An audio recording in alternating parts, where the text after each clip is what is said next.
فیضان ہے فیضان ہے میلاد کا فیضان ہے فیضان ہے فیضان ہے میلاد کا فیضان ہے مرحبا یا مصطفیٰ مرحبا یا مصطفیٰ أعوذ بالله من الشيطان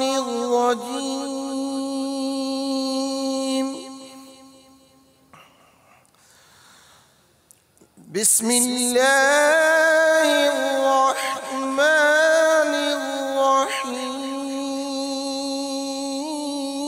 الرحيم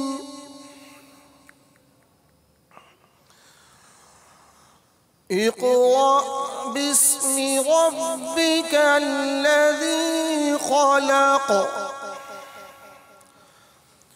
خلق الإنسان من علق اقرأ وربك الأكرم الذي علم بالقلم علم الإنسان ما لم يعلم كلا إن الإنسان ليطغى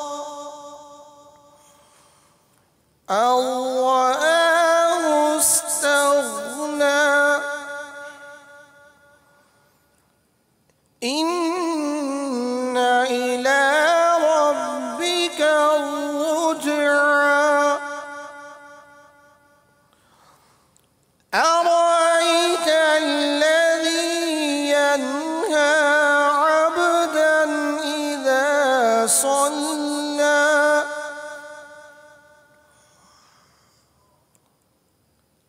أرأيت إن كان على الهدى أو أمر بالتقوى أرأيت إن كذب وتولى ألم يعلم بأن الله يرى صدق الله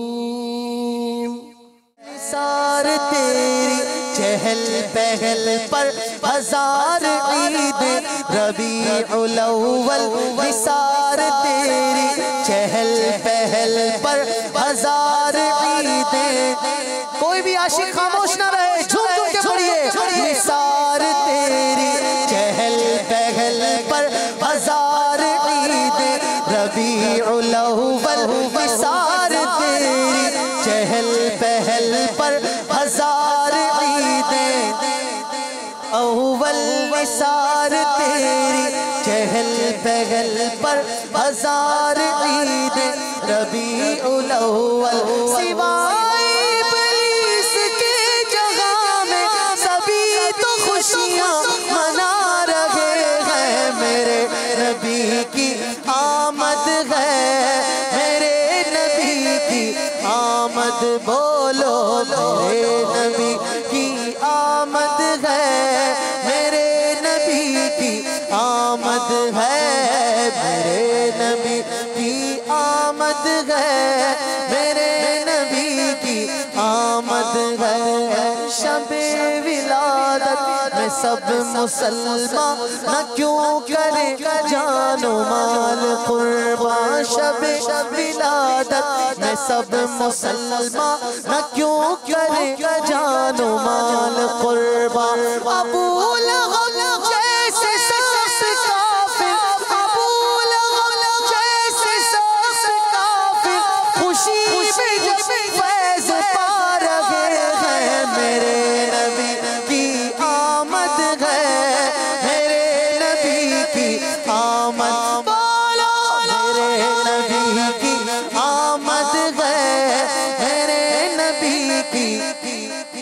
ہے سرکار کی آمد مرحبا، دلدار کی آمد مرحبا، آقا کی آمد مرحبا، داتا کی آمد مرحبا، پیارے کی آمد مرحبا، مولا کی آمد مرحبا، ملجا کی آمد مرحبا، طاہا کی آمد مرحبا، اولا کی آمد مرحبا، اعلیٰ کی آمد مرحبا، بالا کی آمد مرحبا، والا کی آمد مرحبا، سچے کی آمد مرحبا، صادق کی آمد مرحبا، امین کی آمد مرحبا، رؤوف کی آمد مرحبا، رحیم کی آمد مرحبا، کریم کی آمد مرحبا، پیارے کی آمد مرحبا، سب جھوم کے بولو مرحبا، بولو مرحبا، بولو مرحبا، بولو مرحبا،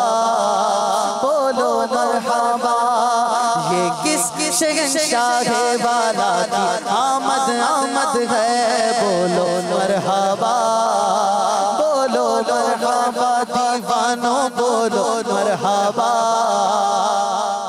مرحبا، یہ آج کیا ہے زمانے نے رنگ رنگ بدلا ہے، یہ آج کیا ہے زمانے نے رنگ رنگ بدلا ہے، یہ آج کیا ہے کہ عالم کا رنگ رنگ بدلا ہے، یہ کس شہنشاہ والا کی آمد آمد ہے، بولو مرحبا، بولو مرحبا، بولو مرحبا، بولو مرحبا، یہ کون سے شہ والا کی آمد آمد ہے، بولو مرحبا، بولو مرحبا، مکی مرحبا، مدنی مرحبا، عربی مرحبا، قرشی مرحبا، یہ آج تارے زمین کی طرف ہے کیوں مائل، یہ آج تارے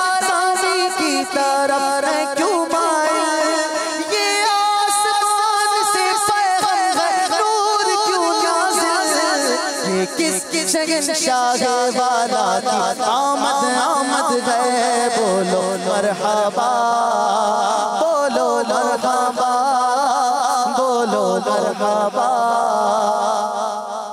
مرحبا، دیوانوں بولو مرحبا، بولو مرحبا، رسول انہی کا تو مجدہ سنانے آئے ہیں، رسول انہی کا تو مجدہ سنانے آئے ہیں، انہی کے آنے کی خوشیاں منانے آئے ہیں، یہ کس شہنشاہ والا کی آمد آمد ہے، بولو مرحبا، بولو مرحبا، یہ کون سے شہ والا کی آمد آمد ہے، صلو علی الحبیب صلی اللہ تعالی علی محمد، الحمدللہ رب العالمین، والصلاة والسلام علی سید المرسلین، اما بعد فاعوذ باللہ من الشیطان الرجیم،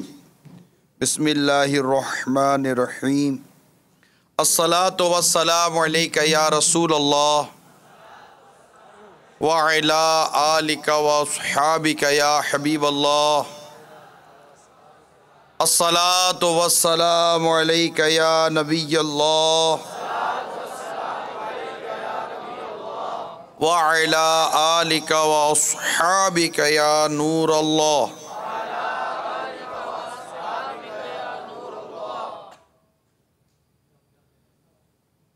نبی رحمت شفیع امت صلی اللہ تعالیٰ علیہ وآلہ وسلم کا فرمان رحمت ہے، جس شخص نے مجھ پر ایک مرتبہ درود پاک پڑھا، اللہ تعالیٰ اس پر 10 رحمتیں نازل فرماتا ہے۔ صلو علی الحبیب صلی اللہ تعالیٰ علی محمد۔ میٹھے میٹھے پیارے پیارے اسلامی بھائیوں اور مدنی چینل کے ناظرین، حضرت عبداللہ بن کعب بن مالک رضی اللہ تعالیٰ عنہ سے روایت ہے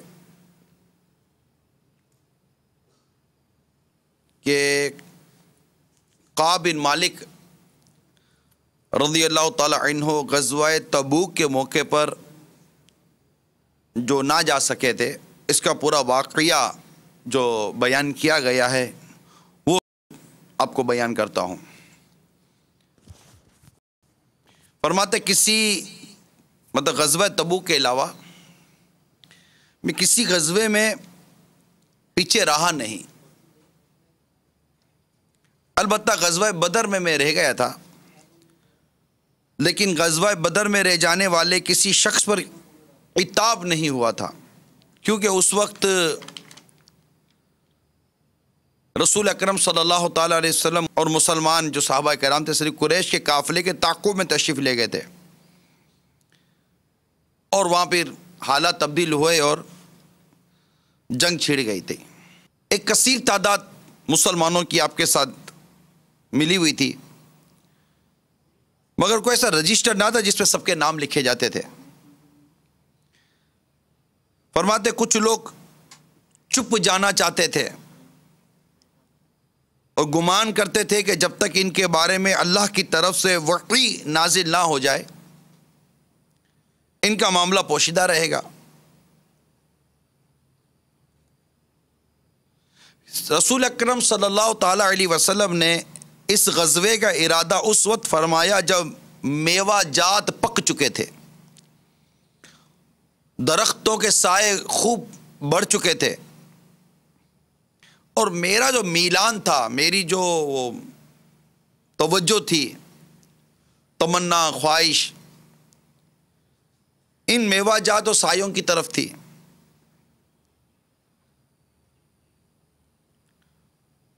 اب سرکار صلی اللہ تعالیٰ علیہ وسلم اور دیگر صحابہ کرام نے جنگ کی تیاری شروع کر دی۔ صبح کے وقت میں بھی تیاری میں لگ جاتا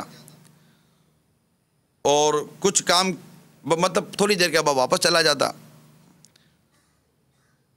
پھر خیال کرتا دل میں کہ یہ کام میں بعد میں بھی کر لوں گا، حتیٰ کہ اسی دوران تیاری کا وقت بھی ختم ہو گیا اور لوگوں نے اپنا جنگ کی تیاری بھی کر لی اور سفر وغیرہ کا سامان سب تیار کر لیا، اور صبح مسلمانوں کے ساتھ سفر کا بھی کی ترکیب بن گئی۔ میں نے کچھ بھی نہیں کیا تھا۔ پھر اگلی صبح ہوئی، میں پھر بھی کچھ کیے بغیر لوٹ گیا۔ اب ایک عرصہ تک میری یہی کیفیت رہی، حتیٰ کہ بعض صحابہ مسلمان پیچھے سے جا کر ملتے رہے اس لشکر کے ساتھ،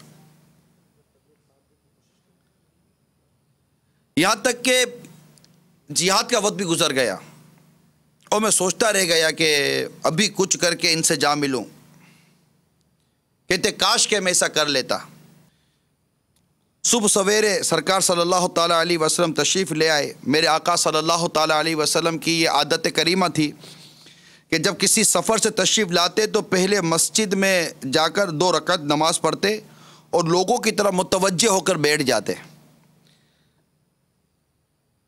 جب سرکار مدینہ صلی اللہ تعالیٰ علیہ وآلہ وسلم حسب معمول جیسے آئے اور مسجد میں یوں بیٹھ گئے، تو اب جو پیچھے رہ گئے تھے وہ حاضر ہونے لگے اور اپنے نہ آنے کا عذر جو ان کو پیش کرنا تھا کرنے لگے اور قسمیں اٹھانے لگے۔ کہتے ہیں یہ سب لوگ 80 سے کچھ زیادہ تھے۔ آپ نے ان کی ظاہری حالت دیکھ کر ان کی معذرت بھی قبول فرما لی، انہیں بیعت بھی فرما لی اور ان کے لیے دعائے مغفرت بھی فرمائی، اور ان کے باطن کو اللہ کے سپرد فرما دیا۔ بالآخر میری بھی باری آئی، میں نے سلام عرض کیا تو آپ نے تبسم فرمایا، مگر یہ تبسم خوشی کا نہیں تھا۔ آدمی خفا ہوتا ہے، ناراض سا ہوتا ہے نا، وہ ان کو اندازہ ہو گیا۔ فرمایا آ جاؤ۔ میں آپ کے حضور حاضر ہوا۔ ارشاد فرمایا آپ کے پیچھے رہ جانے کی کیا وجہ تھی؟ کیا سواری نہیں خریدی تھی؟ میں نے عرض کی یا رسول اللہ صلی اللہ تعالی علیہ وآلہ وسلم اللہ کی قسم اگر میں آپ کے سوا کسی دنیا دار کے سامنے بیٹھا ہوتا اور جانتا کہ کوئی عذر پیش کر کے اس کی ناراضگی سے چھٹکارا مل سکتا ہے تو میں بحث مباحثہ کر لیتا، لیکن خدا کی قسم میں اچھی طرح جانتا ہوں کہ اگر میں آپ سے کوئی جھوٹی بات بیان کر دوں اور آپ مجھ سے راضی ہو جائیں تو عن قریب اللہ تبارک و تعالیٰ آپ کو مجھ سے ناراض کر دے گا، اور اگر آپ کے سامنے سچی سچی بات عرض کر دیتا ہوں اور آپ ناراض ہو گئے تو بھی اللہ تعالیٰ سے میں اچھی عاقبت کی امید رکھتا ہوں کہ میرے لیے کوئی اچھا ہو جائے گا، اور اللہ تعالیٰ سے معافی کا امیدوار ہوں۔ مجھے کوئی عذر نہیں تھا، جو نہ جانے کا جو صحیح وجہ تھی وہ آپ نے بیان کر دی۔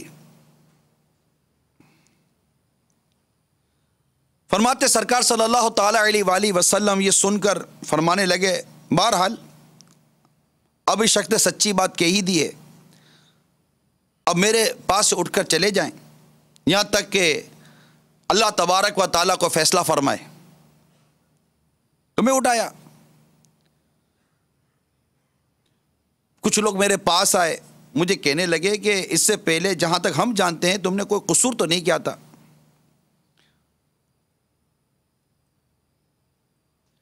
تو تم کیوں رسول پاک صلی اللہ تعالی وسلم کے پاس کو عذر پیش کرنے سے عاجز رہے؟ دوسروں نے بھی تو عذر کیا، معذرت کی، سرکار صلی اللہ علیہ وسلم دعا دی، مغفرت کی دعا دی۔ کہتے ان لوگوں نے بار بار مجھے ملامت کی ہے اور کہ میں نے کوئی ایسا عذر پیش کیوں نہیں کر دیا۔ تو میں نے ان سے پوچھا کہ کیا یہ معاملہ میرے ساتھ کسی اور کو بھی پیش آیا ہے جو میرے ساتھ ہوا؟ انہوں نے جواب دیا، ہاں اس معاملے میں 2 آدمی تمہارے ساتھ اور بھی ہیں، یعنی ایک تو آپ، ایک 2 اور بھی ہیں جنہوں نے یہی کام کیا جو آپ نے کیا ہے۔ جب لوگوں نے 2 نیک صفت مسلمانوں کا ذکر کیا جو جنگ بدر میں بھی شریک ہو چکے تھے اور بھی مزید ان میں بہت خوبیاں تھیں، تو میں اپنے پہلے خیال پر ایک قائم رہا کہ میں نے صحیح کیا، میں نے سچ بول دیا۔ اب کیا تھا، سرکار مدینہ صلی اللہ تعالی علیہ وسلم نے جو باقی پیچھے رہ گئے تھے ان سب کو تو چھوڑ دیا، ہم تینوں کے متعلق ارشاد فرمایا کہ اب کوئی مسلمان ان سے کلام نہ کرے۔ فرماتے لوگ ہم سے بچ بچ کر رہنے لگے، یا کہا کہ ہم سے بالکل بدل گئے، حتیٰ کہ میرے لیے تو زمین جو مدینہ منورہ کی زمین تھی بالکل بدل گئی، گویا یہ وہ زمین ہی نہ تھی جس کو میں پہچانتا تھا۔ 50 ساتوں تک ہم اسی حالت پر رہے، میرے دوسرے دونوں ساتھی جو اپنے گھروں میں گوشہ نشین ہو گئے وہ وہیں بیٹھے روتے رہے، لیکن میں چونکہ نوجوان اور طاقتور تھا اس لیے باہر نکلتا، نمازوں میں حاضر ہوتا، بازاروں میں گھومتا پھرتا، مگر مجھ سے کوشش بات ہی نہ کرتا تھا۔ پیارے آقا صلی اللہ تعالی علیہ وسلم کی خدمت میں بھی حاضر ہوتا، جبکہ آپ نماز کے بعد اپنی مجلس میں تشریف فرما ہوتے، سلام عرض کرتا، پھر اپنے دل میں سوچتا کہ نامعلوم میرے سلام کا جواب بھی آپ کے لب مبارک سے ادا ہوگا یا نہیں ہوگا۔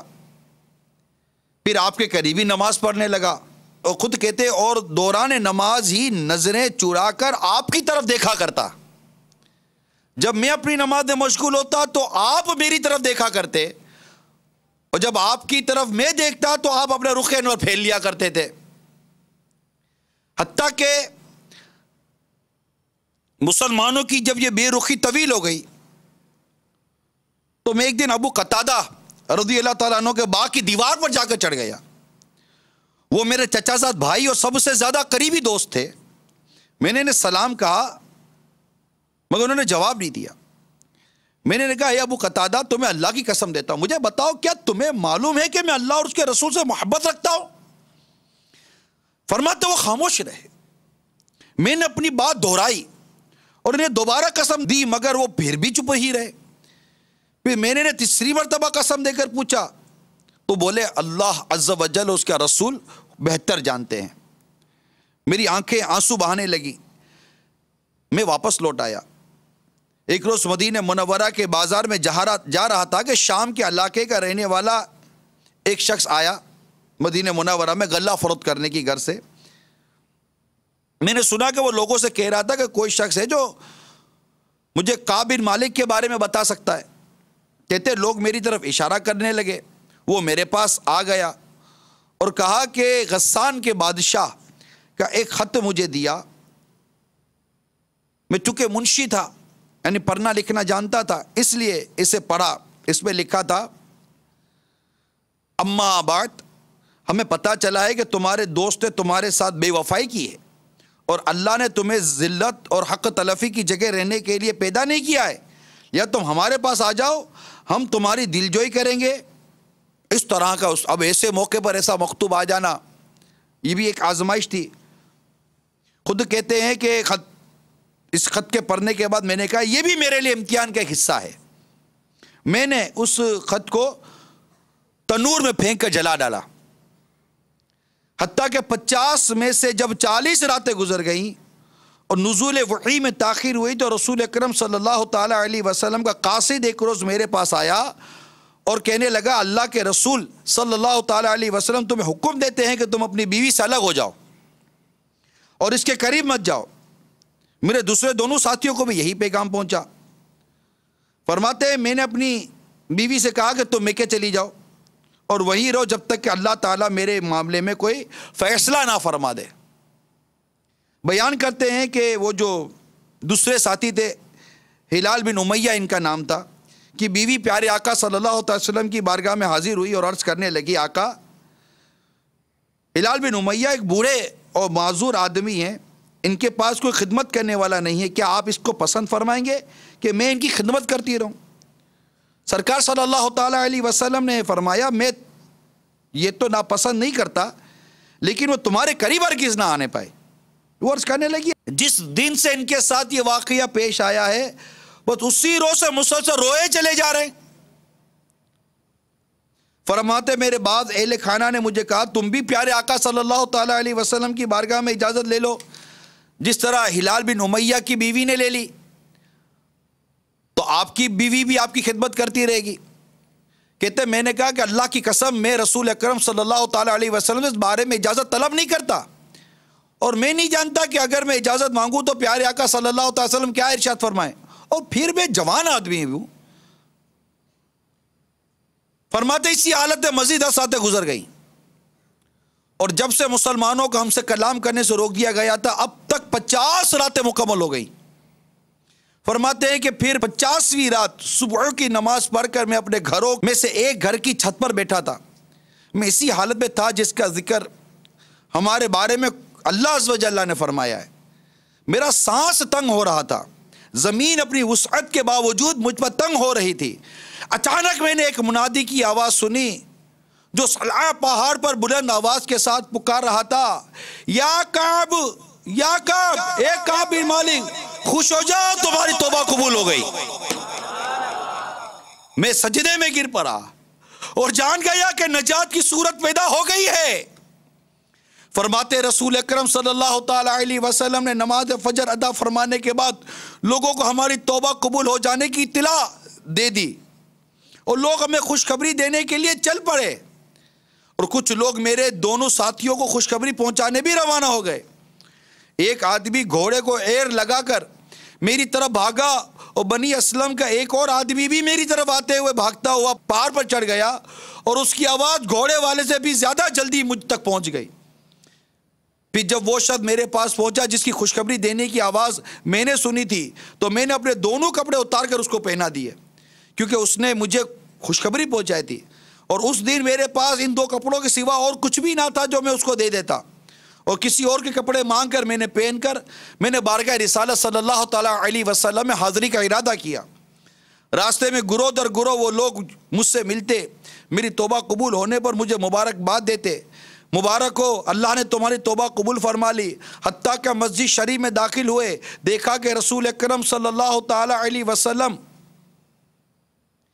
کے ارد گرد حلقہ بنائے ہوئے لوگ بیٹھے ہیں، حضرت طلحہ بن عبید اللہ رضی اللہ تعالیٰ عنہ اٹھے اور بھاگتے ہوئے آ کر مجھ سے مصافحہ کیا، مبارکباد دی. کہتے جب میں رسول اکرم صلی اللہ تعالیٰ علیہ وسلم کی خدمت میں سلام پیش کیا تو خوشی سے آپ کا چہرہ انور چمک رہا تھا. ارشاد فرمایا تمہاری والدہ کے تمہیں جنم دینے کے پیدا کرنے کے دن سے لے کر آج تک جو دن تم پر گزرے ہیں ان میں سب سے بہترین دن کی تمہیں بشارت ہو. کہتے میں عرض گزار ہوا آقا یہ بشارت آپ کی طرف سے ہے یا رب تبارک و تعالیٰ کی طرف سے؟ ارشاد فرمایا اللہ تعالیٰ کی طرف سے ہے یہ بشارت.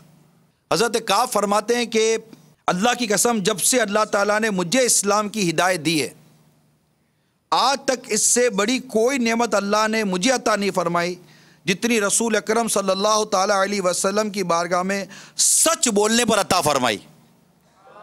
اگر میں جھوٹ بول دیتا تو میں بھی ان لوگوں کی طرح ہلاک ہو جاتا جو جھوٹ بولنے کی وجہ سے تباہ و برباد ہو گئے. بلا شبہ اللہ تعالیٰ نے جھوٹ بولنے والے لوگوں کے بارے میں جب وحی نازل فرمائی تو ان میں سے ہر ایک کی برائی بیان کر دی.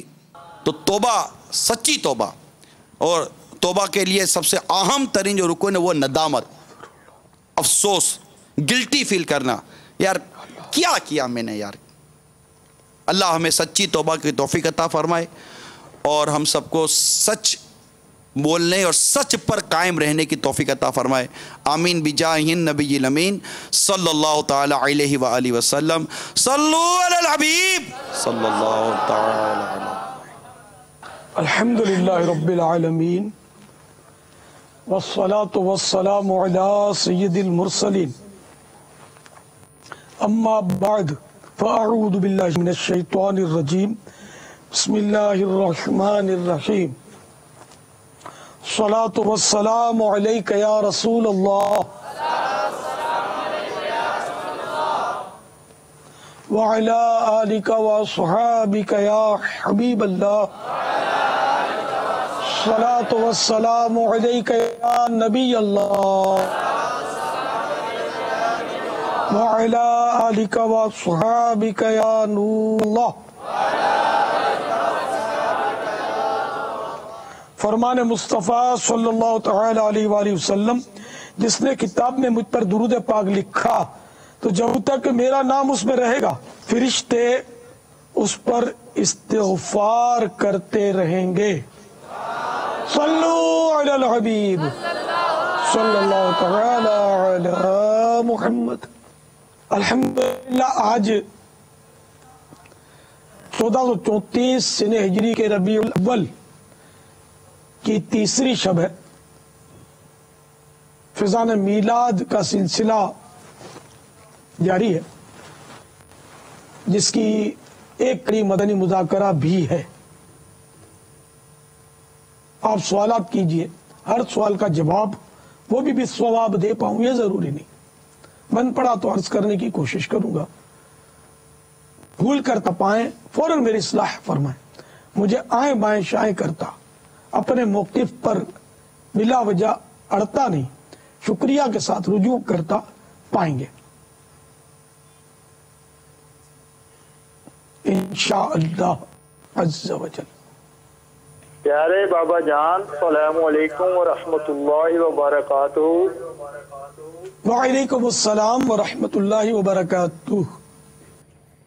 میں بہاول نگر پاک مہاروی کابینہ سے گل زرین اطاری عرض کر رہا ہوں. اسلامی بہنوں کی طرف سے سوال ہے کہ ربیع الاول کے مہینے میں جتنی بہنیں سنتوں بھرے اجتماع میں شرکت کرتی ہیں تو سب چاہتی ہیں کہ اس مبارک مہینے میں ہم سب کے گھروں میں اجتماع ذکر و نعت ہو، اور اسلامی بہنیں جس کے گھر میں اجتماع ذکر و نعت نہیں کرتی تو وہ بہنیں ناراض ہو جاتی ہیں اور اس طرح ان کی ترکیب بھی خراب ہو جاتی ہے. تو اسلامی بہنوں کو کیا کرنا چاہیے؟ جزاکم اللہ خیرہ.